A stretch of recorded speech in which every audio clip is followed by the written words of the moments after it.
Hello everybody, my name is Ian Kirkpatrick. I'm an author, robot, and loin streamer, and today I'm taking us back to 2004 because this is a look adjacent to the main character of my upcoming book release, Plead More, Bodymore, which is releasing October 31st, the end of this month, just in time for spooky season.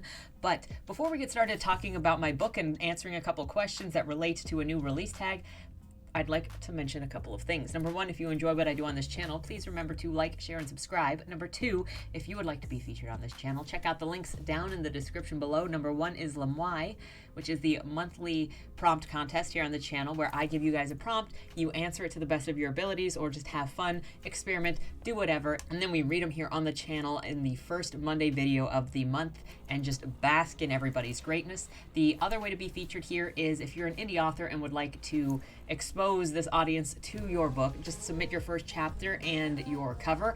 They'll be read on this channel and hopefully it'll help more readers find your book. Number three, if you would like to read any of my books, they are available at all of your favorite retailers, linked also down below, and you can request them at your libraries. Please check them out if any of them so tickle you, especially Boom, Boom, Boom, because it needs some help. It was an unfortunately cursed book. But with that said, let's go ahead and get started. So I started working on Bodymore a couple of years ago, and it all started with just this vibe. Actually, my marker board was on that wall at the time. And it all started with this vibe because I was watching some documentary about the McEsson Manor, and it mentioned Catus Silvis, which is basically their hazing to see if you are worthy of going into their haunt. But I knew from hearing the word Catus Silvis that I wanted to do something with that. I thought it was going to be some sort of suicide woods with ghosts, but I knew that it was going to be ghost related and there was a woods involved because Catus Silvis is murder woods. And so I wrote that on my wall, as I do when I get a phrase or an idea that is just vibing. And then I kind of just let it sit. And as I was mowing the lawn, eventually, some weeks or months later, Joey, who's a character I've had probably since 2010, but she's homeless, came back to my head. And suddenly it was Baltimore and Leakin Park, because I watch a lot of Dan Bell, and he's from Baltimore, and so I've seen a lot of Baltimore through him, and it all just kind of clicked together. And suddenly I had a beginning, I had a character, and I had what she was doing at the beginning of the book, and that turned into Bleed More, Bodymore. And when I finished Bleed More, Bodymore, it was initially supposed to just be a standalone, but then I realized that her story was not done yet. That was just the beginning of her emotional journey. And so that turned into this book, Plead More, Bodymore, and the third book, Grieve More, Bodymore, which complete the emotional journey of the three of Joey and kind of her maturing with her surroundings, and specifically her grieving over the losses in her life and finally being able to work through the trauma that she went through. Those are like the big things in the story. But I'm so lucky that, number one, this story in general was inspired, period, because I think it's a very meaningful story to me. And I couldn't have told you what was going to be the ending theme of this book, of this series, when I started writing it. It's been a surprise to me to see how much it is really about love and community and family and the people around you, and the importance of those things and people believing in you even when you're going through a really hard time and it would just be easier to abandon you, but also just how much abandon can hurt people for the long run. So that's getting deep into the themes and the ideas built into Bodymore. But I didn't realize really how the ghost stories were going to play into this, or how Baltimore was going to play into this. And then we got the characters, the new characters that came into book 2 that I love the entire cast of this book so much. So let's get into this, and I hope you guys enjoy the books. I hope you'll check them out and let me know what you think of them, because I think this is a really fun series and a really deep series on a personal level.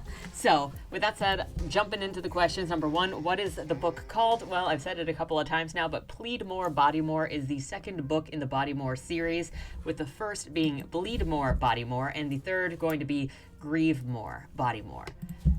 Number two, what is your story about? So the second book, and there's going to be spoilers in this because all three of these books are interconnected, and so what happens in book 2 requires book 1 to happen, and what happens in book 3 requires book 2 to happen, and it's kind of a continuation, but a brand new arc based on the events of the previous book. So if you haven't read book 1 and you don't want book 1 spoiled, probably don't watch this video. But I think even in the trailer, you kind of sort of have a hint of what's going to happen in book 1, because it ends with Soul saying, "You're dead, Josephine."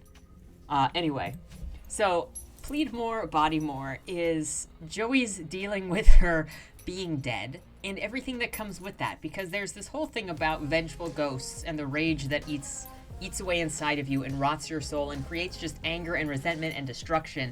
And you lose your impulse control a lot when you die, which is one of the things that results in the destruction and the death. And not only is she dead, but somebody else that she cares about has also died. Like, one of the few people in her life that she gives a crap about is also in trouble of losing his control to his impulses. So book 2 is about Joey trying to help that friend get his control back, while she also tries to contain herself because she is suffering from something similar or the same thing. But she also has to balance her relationships between Jag and Wayland, because Wayland is her best friend and has been with her all of the years from the past and has always been that rock for her with her father until she got the job at Bodymore Body Shop. And some years into it, Jag came along, and then Jag became her adult rock as Wayland went into school and Jag was with her at work, and the relationships just morphed before she was really ready to recognize how relationships change over time. So this book is really about Joey dealing with death, her own, her father's, her loved ones, and also assessing how she relates to the world and to the relationships in her life, because she does not have any good role models, has never had any good role models in her life for what relationships look like. And now she's having to reckon with how things have changed since high school. And it puts her in a really awkward place with both Jag and Wayland. Number 3, who are the central characters and what are they like? Okay, so I have some freaking beautiful art to share with you all of these characters as I describe them. And all of this art is by Anissa Burnell. I'll link her down in the description below. She is fantastic and very reasonable and so nice if you need art done. So these two are Jag and Joey. Joey is in the purple. And she, obviously I don't look quite like that, but there's mild variation in the displays of how Joey works. Like, I could show you the picture that I went off initially, and then the 2 different artists I commissioned and how differently they drew her, and it's just how it all works out. But this is a scene actually from Plead More, Bodymore, where Joey is kind of running away, and she's kind of been avoiding Jag for a couple of hours, actually, and something bad just happened, and he's asking her some serious questions, like, did you kill somebody? And she's trying to avoid him. She's been avoiding him. She doesn't want to answer the questions. Look at this little shit of a face. She's like, Jag is her work buddy and her boyfriend. They were friends with benefits, but they were actually way more emotionally serious than that. They never gave themselves a label, but they have been dating for a while now. And yeah, you also get in this second book, you kind of get the moment when their relationship changed, and there's a scene in there which is about 3 or 4 months into Jag working at Bodymore when Joey was 19. Jag is a couple of years older than Joey. He's like 27, while she's 23. So then you've got Wayland and also Joey in this. Wayland is Joey's best friend from grade school. They also shared a first kiss because they were also both social outcasts for very different reasons. And Wayland is the guy that she spends the whole of book 1 looking for, because she finds his car abandoned in the Murder Park, and he's not there, and there's a body in the trunk. So, but he's always been her rock This is a scene from when they were younger teenagers and Joey went out and got blasted and needed help getting back to her house. Though Wayland wasn't going to take her home because she was blasted, and he was not going to leave her with her abusive father. But he's always been just the best guy. And I don't mean that in any sarcastic way. He's not a nasty guy. He's not tricking her or playing a Mr. Nice Guy. He really is just a nice guy that ends up getting the short end of the stick. This is Karen, and he is a Grim Reaper that is featured in this novel. There are references that there are more than one Reaper, but this is the only one that actually shows form in the book. And he collects souls on Earth, and then also, once they are sitting in limbo, when it's time for them to cross over into Judgment, he delivers them through the Catus Silvis and over the River Styx and to where Judgment happens. He also contracts Joey into helping him out to collect the lost spirits that are on Earth, because his bird, though the bird finds the recently deceased, he cannot track down a soul without a body, because it's the heart that he chases. This is Val, which is the human form of the raven that Karen has. He's kind of like a familiar, a spiritual familiar, a guide pet, and he is a mythical creature called a Volraven who transforms into human form and eats hearts, rips chests open, and just chases the smell of death on the doorstep, because he wants them fresh hearts. There aren't that many stories that feature Volravens, and it's hard to find information about Volravens, but there are a couple of different mythologies. Specifically, what I have used to base this on is a Volraven is a raven who ate the heart of a valiant king who died in battle. So they're very rare. And he's still kind of a bird brain in human form, because he is still a bird, and he is entirely driven by instinct. But that's about it. These two, he is completely protective of Karen, because that's all that really matters, is Karen is his familiar, and that's it. Now, book 2 also features 2 brand new characters who will also be featured in book 3 as pretty major to the plot, and they are Ralph and Casey. Ralph is the black-haired barkeeper, and Casey is the guy in the back, and these two are ex-bandmates, where Ralph played the drums and Casey was the singer and guitarist, and they now run a bar called Bates, which is short for Badass Idiot Train, the name of their band. Now, their band kind of went kaput when Casey died, and Casey came back as a ghost. Now, Ralph then dedicated the next couple of years of his life trying to help Casey with the whole being dead, vengeful death thing, in the same way that Joey is now trying to help her friend with his vengeful rage, except instead, Ralph actually discovered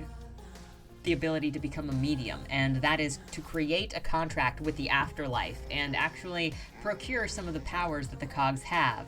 Now, he can't do rituals without making sacrifices, because every ritual comes with sacrifices, and the twisting of reality of nature always requires a sacrifice. So he does that. The tattoos on his arms are actually symbols for his contract and how he is tied to the dead. And then this necklace is also actually a major part of the plot in book 2 and partially involved in book 3, which you learn as you do the story.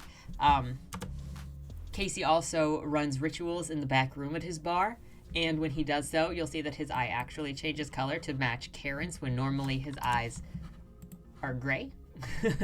And that's just from the activation of going to the other side and sort of becoming a mystical creature, because Ralph is between the two planes of life and death, and it takes a lot out of him.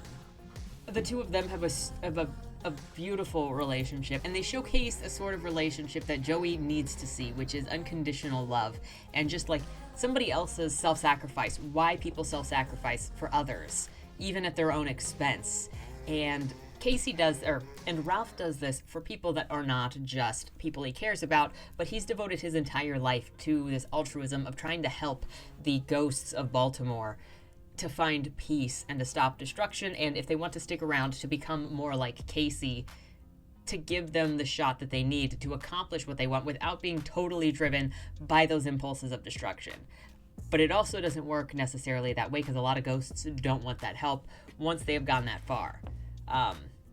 But anyway, I love these two so much, and I hope you guys too. I look forward to seeing what you think about them when you read the book, if you read the book. Number 4, how would you describe the genre? The genre of Plead, Bodymore is magical realism. It would be that's pretty much it. It's character driven, and that's about it. That's the best that I can do. Is it a standalone or part of a series? Like I said, it is the second book in the Bodymore trilogy. If it is a series, what's new in this book that's not in the others? Casey and Ralph are new. There's also the necklace. The necklace is kind of a big deal. And I can't really tell you why the necklace is kind of a big deal. You just have to read the book, because it is a life-changing thing. And when you start book 2, you really see just how much trouble Joey is in because of the decisions she's made. And she's kind of backed into a corner with what all is actually available for her to do with the trouble that she has caused, not only herself, but all those around her. Number 7, how did you come up with the idea for this book? I finished writing book 1, and then the ideas for this just started to come in because of the emotional journey that there still was. And then I just started writing. I really don't remember specifically how I knew that where this was going to start, or like where it was going to go necessarily. I don't even think I knew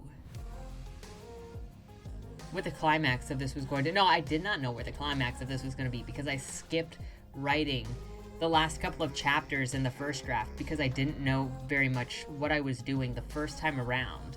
But I did know that I needed to start this right after book 1 ended, because at the end of book 1, Jag sees some stuff go down, and he's like, what the fuck just happened? And Joey is like, can we talk about this later? Because her head is still spinning from what all just happened at the end of book 1, and Jag is like, fine, I'll come back later. And so then there has to be the chance to explain to Jag and then show Jag's reaction to all the fantastical stuff that Joey just said. And as you might expect, book 2 starts with the very first line being, you sound like a fucking lunatic, Joey.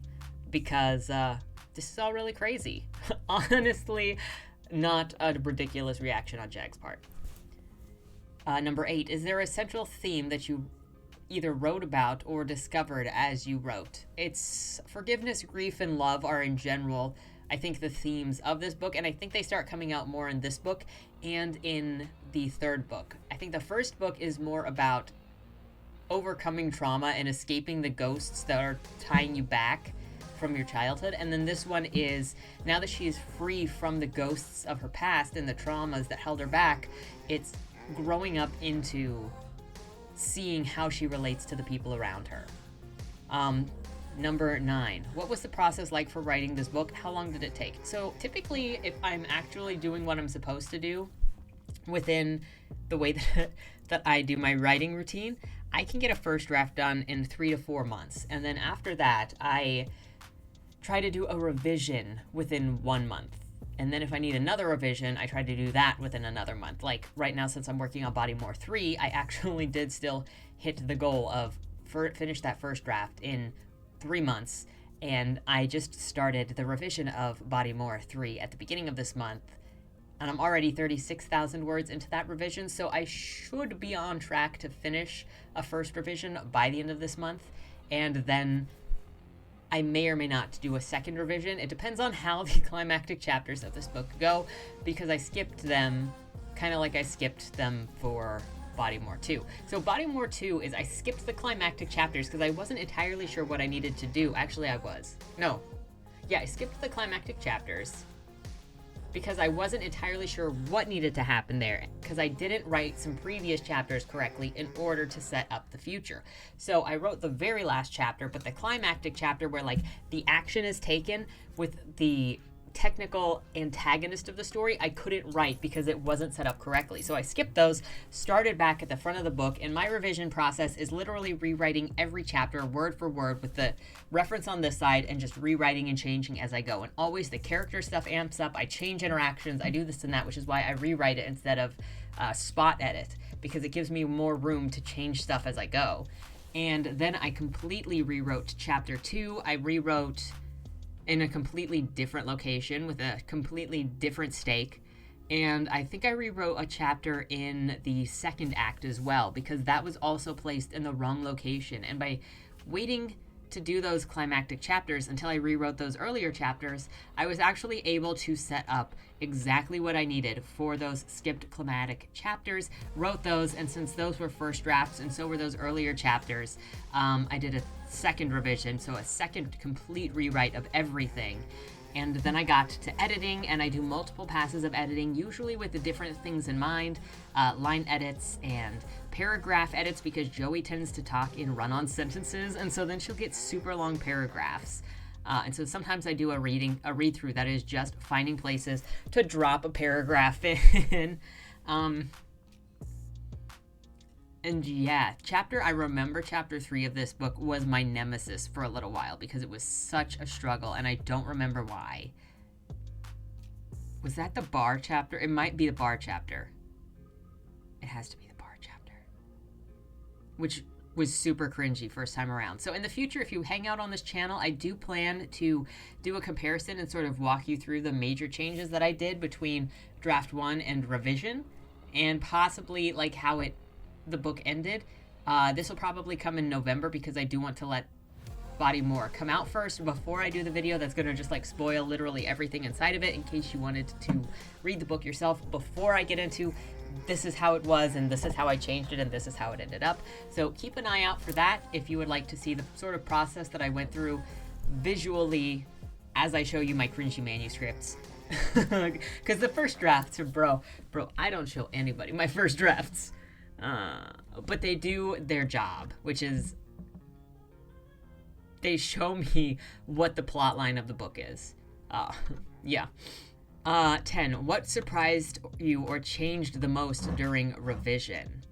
Chapter 2's entire change. Whatever that other chapter was, we'll rediscover what other chapter it was that I rewrote during the video where I go over this stuff. And the climax really surprised me. I knew that it was going to have to come down to something like that, but still, it surprised me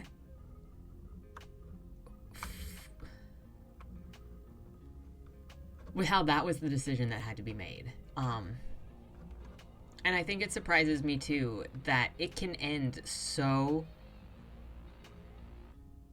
without like any hostility or without any anger, and that there, even with all of the situations surrounding the people in this story and what they went through, there's still no anger or hatred in there that's not funded by the regret. Like there are missed opportunities, and there are feelings that are unrequited, and missed feelings, and feelings of guilt for not noticing things. But at the end of the day, even between these people that have conflicting wants and kind of stepped on each other's toes and in some places punched each other in the jaw or worse, there are still no hurt feelings at the end of this, because they all genuinely care about each other, or they care about somebody that cares about somebody. And I think the continued compassion and mercy in this story, as the stakes rose, really surprised me. Do you have any playlists or songs that fit with your book? What are some of those, and how do they relate? I actually have an entire playlist for the Bodymore trilogy on my page, but I'll also link it at the end of this video if you want to check out kind of the emotional journey of the book series. Most of the songs on there either relate to character, relate to scenes, or I listened to them on repeat while I was writing things. Like the theme song, the technical theme song, or what I would call the start of book 2 songs on the playlist is As It Is, I Lie to Me, because that was the song that I spammed starting this, and that is the song that is kind of the undercurrent of this whole book, because Joey is lying to herself the whole time that things are not as bad as she thinks. Things are not as bad as they appear, and she thinks that she can still fix things. If she tries just hard enough, she can still fix what she messed up by missing the signs. And so the entire book, she knows better, but she's lying to herself like she's lied to herself all the other times to not have to acknowledge what is actually happening, and that she doesn't have the power that she thinks she does. For 12, talk about the cover. So this beautiful cover, once again, like the first, let me remove myself, is by Sam Johnson. Now, if you remember, I did a beautiful cover reveal last year that was this beast that Sam Johnson also drew, and then he just stepped it up with this beautiful work of art, and I am so spoiled that he makes my covers. Not only makes my covers, but he is my best friend and is so incredible and nice. And check out his stuff. He will also be linked down in the description below. He's got a channel, or he's got a website, he's got some different Twitters for different things. Just be prepared, because he's also a not safe for work artist. He has that separate though. But he has so much heart and so much style in the way that he does any of his art. I have it all over my room. There's some over there. I'm staring at some over here. And he is just incredible. For this cover, unlike the first one, so the first cover I gave him a concept image that I drew, and with this one I did not give him a concept image for composition or anything, but we knew initially, or said initially, that we were going to go with like a deteriorating raven, so that by the time we get to the third book it can have a skeleton on the front. We're still going to try to figure out how to work in the skelly raven for the third, but we still wanted the raven to look rougher. So if you look at this one, the raven looks pretty in charge, except for the blood drizzle going down its eye, and then here it gets a little more intense, and he is a little bit bloodier just all around, kind of freaking out. And then we will see what actually happens when we get to the third book cover and the sort of emotionality on that. It also gets a bit darker because he is good at color storytelling, and yeah, the two books look beautiful in person. They're on the other side of the green screen, so I can't show you them together, but you could see them together if you get them. There's that. Any fun fact about this book that you'd like to share? Oh, I feel like I've already shared so many fun facts about this and its issues that I've had with it. Generally, the process for book writing is very straightforward to me. Like, I've done this so many times now that other than feeling dread, like every single day that I'm working on a first draft, I have to get it into my head that the way that I write first drafts is I have to set a timer and write it 15 minutes at a time, because that's actually how I get through telling the story, and the stories actually work out. Because if I don't use a timer, I literally sit all day waiting, not getting words out, because I overthink everything that I do. So I say that, and then I know that I hate the first draft the entire time that I'm writing it, and I still drag my feet. It's a curse, honestly. The next thing is share a quote from the novel. So I'm going to share this spot where Joey is talking to Ralph. It's within the first, 39%.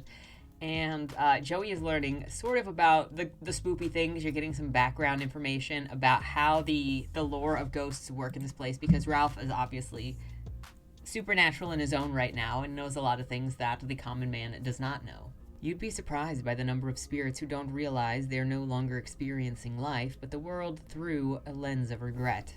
Ralph wipes his nose. His rings click on his icy glass. He looks at Jag, then back at me. I'm still not sure if doomed is the correct word, but it is what it is. You've seen the types of souls that return. And because of that, everything's bad? Yes. Why? Is it because the world really is a shit show, but the living just can't see it? It has more to do with the state of your soul than the world itself. You ever wonder why most people couldn't see some of the things you believed were obvious and obscure? Strange or vulgar or obscene? That's from the regret seeping in before your death. Regret's not even the right word. Anguish, contrition, heartbreak. I don't know if there's a way to capture what's happening in any human language, but certain people will see two layers of things, the world of the living and the world of the dead, on a variant spectrum. Some people think it's just depression or psychosis, delusion or hallucination, but no, it's your soul rotting and changing the way you see things. And as you'd expect, once you experience the rot, there's no turning back. What all happens when a soul rots, I say? Sometimes it looks like persistent pessimism. At worst, you live in an inhumane version of the world, surrounded by hatred, brutality, and corruption. You seethe with the desire for destruction as protection for yourself and punishment for presumed offenses against you. Everything's an insult when your soul is bankrupt, Ralph says. And that's why the dead are so angry. Ralph nods. They can't help it. Those who refuse absolution often don't perceive themselves as having caused their own end. Nice poetry, but what the hell does this have to do with anything? Jag says. Ralph looks Jag down, back up, and for a moment, it appears as if his eyes softly glow. He takes a step forward. Jag steps back, saying, "Don't." Ralph turns his attention back to me. He doesn't know. I glance at Jag, back to Ralph, and shrug. I try to tell him. He doesn't believe me. Normally, I'd say that's reasonable. But when you've been this close to death... Ralph chuckles softly. Cynicism is just a way of evading the truth a little longer. What do you mean? I say. Death changes how you see things, but you don't respond with destruction until a trigger is pulled, an insult is made, a grudge is turned on. Then you can't think of anything but putting an end to the insult. Unfortunately, anger begets anger, pain begets pain, destruction begets destruction. It's a vicious cycle, and all it takes is one soul's insults to activate the others nearby. Ralph's eyes lock on mine. What kind of fetish are you looking for? And that really introduces you to what a large part of the rest of the book is about, creating a fetish. And it's the mystical kind, not the blackmail kind, for anybody wondering. So check that out if that tickles your curiosity at all. I hope you'll check it out. Final question is, when is the release date? What is the release date? And it is October 31st, 2022, at the end of this month. It is open for a pre-order now if you're interested, and for the whole month of October, the first book is 99 cents to get you ready for book 2 if you haven't read it already. So please check those out. I would love to hear from you about what your experiences are with them, even if you're like, this was freaking terrible. You know, I have said just as much about other books on my channel, so I understand. But I do hope that you enjoy them. With that said, thank you so much for listening to me ramble about this. If you have any questions about my book or my process, let me know in the comments down below, and I will try my best to give a coherent answer. With that said, thank you so much for watching. Have a great weekend, and don't die.